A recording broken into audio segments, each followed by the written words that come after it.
So it has been a long time since I came back to the Toastmaster. But there's one thing I will never ever forget. It's the feeling to listen to a dedicated speaker.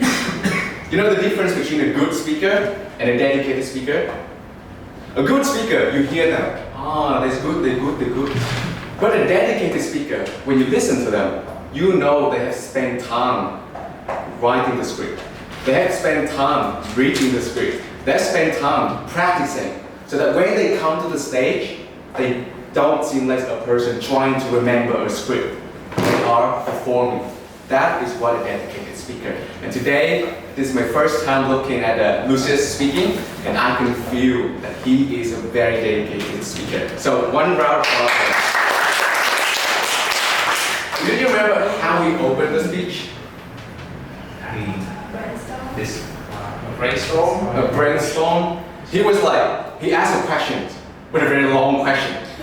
I remember he was like, do you remember the book that has the claw and then I was like, what are you asking? But when I realized the questions, because the first rule of thumb when you do a public speaking is you ask a question before doing a speech. And this is his second speech, so I see the reason why he put the question first.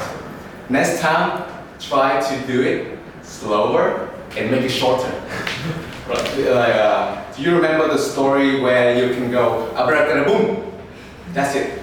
That's short, easy to understand, and everyone can say, oh, Harry Potter, yeah. Right?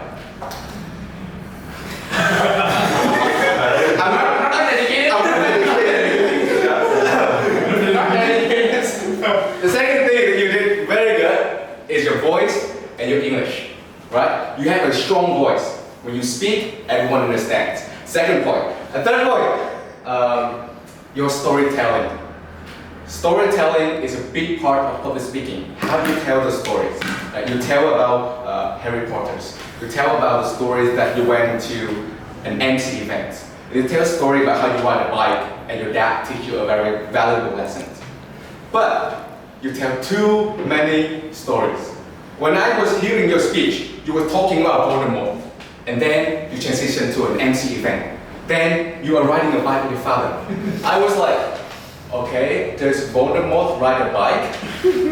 So, storytelling is good, but you only need one story. And every story is sub-story. For example, you can say, I went to an MC event. I speak, no one laughs. I make a joke, no one laughs. I go to home, I cry. But then, when I'm crying, I look at the shelf and I see Harry Potter books. And it reminds me of the time I was riding a bike with my father. And then, a lesson is learned. And from then, you see, you tell 3 stories, but you have one big story. And you have 2 small stories to support the big stories. And the story, the lesson that I learned from the 2 speakers is I'm nearly over time. So thank you, Louis. Yes, yeah, yeah.